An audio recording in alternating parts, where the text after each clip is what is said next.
భూమి మీద మనలో ఒకని వంటి వాడిగా జీవించి సంచరించిన దినాల్లో కొంతమందిని భలే ప్రశంసించాడు ఆయన. యేసయ్యకున్న అలవాటు ఏంటంటే ఎవరైనా ఏదన్నా కాస్త మంచిగా ప్రవర్తిస్తే మెచ్చుకోకుండా ఉండలేడు, ప్రశంసిస్తాడు. కొంతమందిని కోపడ్డాడు, కొంతమందిని గద్దించాడు, కొంతమందిని విమర్శించాడు, కొంతమందిని ప్రశంసించాడు. అలా ఆయన ప్రశంసించిన వాళ్ళలో అన్యులు కూడా ఉన్నారు. అంటే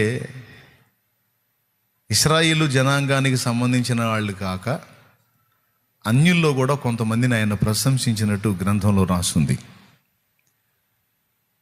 కొంతమంది ఆసక్తిని ప్రశంసించాడు, కొంతమంది విశ్వాసాన్ని ప్రశంసించాడు.